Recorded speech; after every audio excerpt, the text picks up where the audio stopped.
Praise lord అందరికీ. Bible reading in 1 year. July 2 ఆదికాండము 4, 5, 6 chapters చదువుకుందాం. ముందుగా 4వ అధ్యాయము. ఆదాము తన భార్య అయిన హవ్వాను కూడినప్పుడు ఆమె గర్భవతి అయి కయీనును కని, యెహోవా దయ వలన నేనొక మనుష్యుణ్ణి సంపాదించుకొన్నానెను. తర్వాత ఆమె అతని తమ్ముడగు హేబేలును కనెను. హేబేలు గొర్రెల కాపరి, కయీను భూమిని సేద్యపరచువాడు. కొంతకాలమైన తర్వాత కయీను పొలము పంటలో కొంత యెహోవాకు అర్పణగా తెచ్చెను. హేబేలు కూడా తన మందలో తొలిచూలును పుట్టిన వాటిలో క్రొవ్విన వాటిని కొన్ని తెచ్చెను. యెహోవా హేబేలును అతని అర్పణను లక్ష్యపెట్టెను. కయీనును అతని అర్పణను ఆయన లక్ష్యపెట్టలేదు. కాబట్టి కయీనుకు మిక్కిలి కోపము వచ్చి అతడు తన ముఖము చిన్నబుచ్చుకొనగా, యెహోవా కయీనుతో, నీకు కోపమేలా? ముఖం చిన్నబుచ్చుకొని ఉన్నావేమి? నీవు సత్క్రియ చేసినడలా తల ఎత్తుకొనవా? సత్క్రియ చేయనెడలా వాకిట పాపము పొంచి ఉండును. నీ ఎడల దానికి వాంఛ కలుగును, నీవు దానిని ఏలుదువి అనెను. కయీను తన తమ్ముడైన హేబేలుతో మాట్లాడెను. వారు పొలంలో ఉన్నప్పుడు కయీను తన తమ్ముడైన హేబేలు మీద పడి అతనిని చంపెను.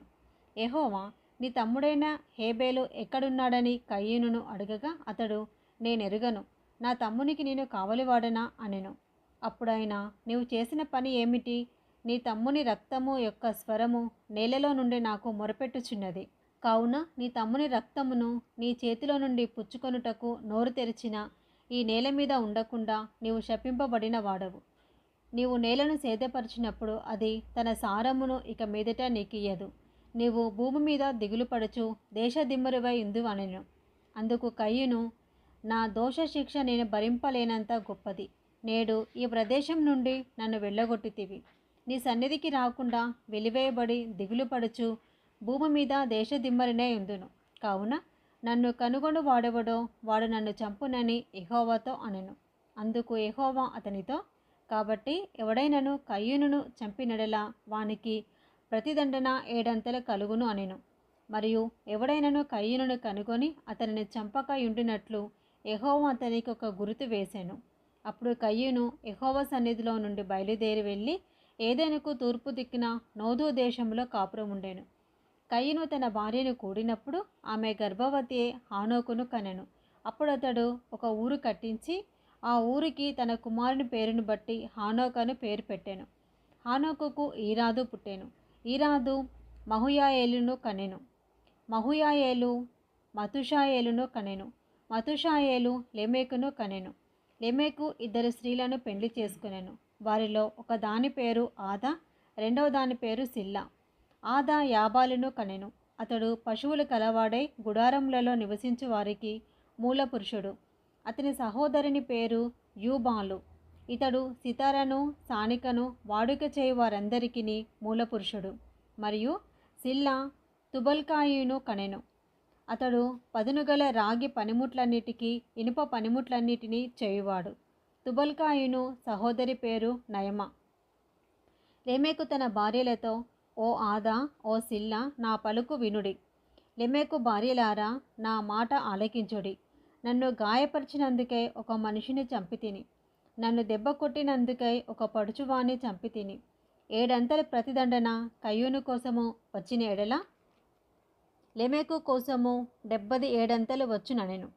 ఆదాము మరలా తన భార్యను కూడినప్పుడు ఆమె కుమారుని కని, కయీను చంపిన హేబేలునకు ప్రతిగా దేవుడు నాకు మరియొక సంతానమును నియమించెననుకొని అతనికి షేతు అను పేరు పెట్టెను. మరియు షేతునకు కూడా కుమారుడు పుట్టెను. అతనికి ఎనోషు అను పేరు పెట్టెను. అప్పుడు యెహోవా నామమున ప్రార్థన చేయుట ఆరంభమైనది. ఆదికాండము 5వ అధ్యాయము. ఆదాము వంశావళి గ్రంథము ఇదే. దేవుడు ఆదామును సృజించిన దినమున దేవుని పోలికగా అతన్ని చేసెను. మగవానిగాను ఆడుదానిగాను వారిని సృజించి, వారు సృజించబడిన దినమున వారిని ఆశీర్వదించి వారికి నరులని పేరు పెట్టెను. ఆదాము 130 ఏండ్లు బ్రతికి తన పోలికగా తన స్వరూపమున కుమారుని కని అతనికి షేతు అను పేరు పెట్టెను. షేతును కనిన తరువాత ఆదాము బ్రతికిన దినములు 800 ఏండ్లు. అతడు కుమారులను కుమార్తెలను కనెను. ఆదాము బ్రతికిన దినములన్నీయు 930 ఏండ్లు. అప్పుడతడు మృతి పొందెను. షేతు 105 బ్రతికి ఏనోషును కనెను. ఏనోషును కనిన తర్వాత షేతు 807 బ్రతికి కుమారులను కుమార్తెలను కనెను. షేతు బ్రతికిన దినములన్నీయు 912. అప్పుడతడు మృతి పొందెను. ఏనోషు 90 సంవత్సరములు బ్రతికి కైనానును కనెను. కైనాను కనిన తర్వాత ఏనోషు 815 బ్రతికి కుమారులను కుమార్తెలను కనెను. ఏనోషు దినములన్నీయు 905. అప్పుడతడు మృతి పొందెను. కైనాను 70 బ్రతికి మహాలేలును కనెను. మహాలలేలు కనిన తరువాత కైనాను 840 బ్రతికి కుమారులను కుమార్తెలను కనెను. కైనాను దినములన్నీయు 910. అప్పుడతడు మృతి పొందెను. మహాలలేలు 65 బ్రతికి ఏరోదును కనెను. ఏరోదును కనిన తర్వాత మహాలలేలు 830 బ్రతికి కుమారులను కుమార్తెలను కనెను. మహాలలేలు దినములన్నీయు 895. అప్పుడతడు మృతి పొందెను. ఏరోదు 162 బ్రతికి హానోకును కనెను. హానోకును కనిన తర్వాత ఏరోదు 800 బ్రతికి కుమారులను కుమార్తెలను కనెను. ఏరోదు దినములన్నీయు 962. అప్పుడతడు మృతి పొందెను. హానోకు 65 బ్రతికి మెతూషేలను కనెను. హానోకు మెతూషేలును కనిన తర్వాత 300 దేవునితో నడుచుచు కుమారులను కుమార్తెలను కనెను. హానోకు దినములన్నీయు 365. హానోకు దేవునితో నడిచిన తర్వాత దేవుడు అతన్ని తీసుకొని పోయాను కనుక అతడు లేకపోయాను. మెతూషాల 185 బ్రతికి లెమెకును కనెను. మెతూషాల లెమెకును కనిన తర్వాత 782 బ్రతికి కుమారులను కుమార్తెలను కనెను. మెతూషేల దినములన్నీయు 969. అప్పుడతడు మృతి పొందెను. లెమెకు 182 బ్రతికి ఒక కుమారుని కని భూమిని యెహోవా శపించినందువలన కలిగిన మన చేతుల కష్టము విషయంలోనూ మన పని విషయంలోనూ ఇతడు మనకి నెమ్మది కలుగజేయననుకొని అతనికి నోవాహు అని పేరు పెట్టాను. లెమెకు నోవాహును కనిన తర్వాత 195 బ్రతికి కుమారులను కుమార్తెలను కనెను. లెమెకు దినములన్నీయు 777. అప్పుడతడు మృతి పొందెను. నోవాహు 500 కలవాడై షేమును హామును యాపేతును కనెను. ఆదికాండం 6వ అధ్యాయము.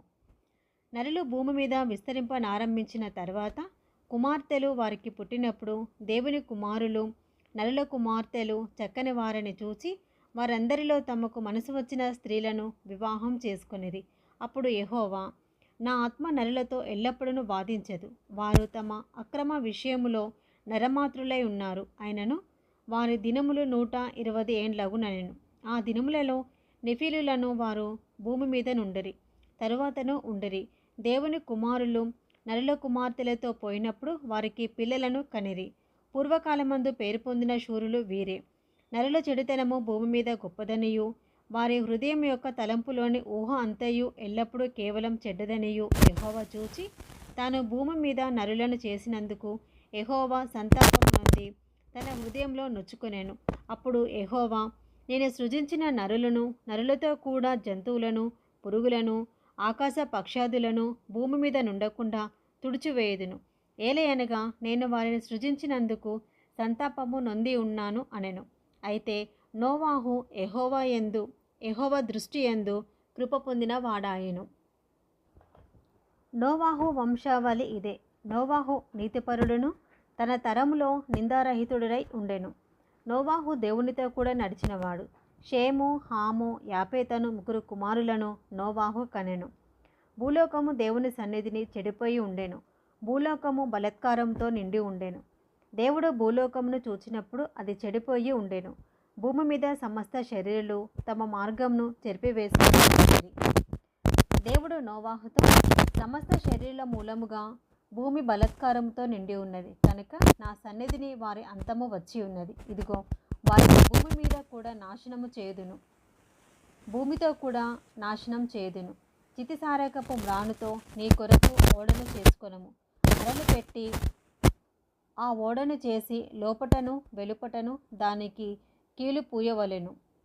నీవు దాని చేయవలసిన విధమిది.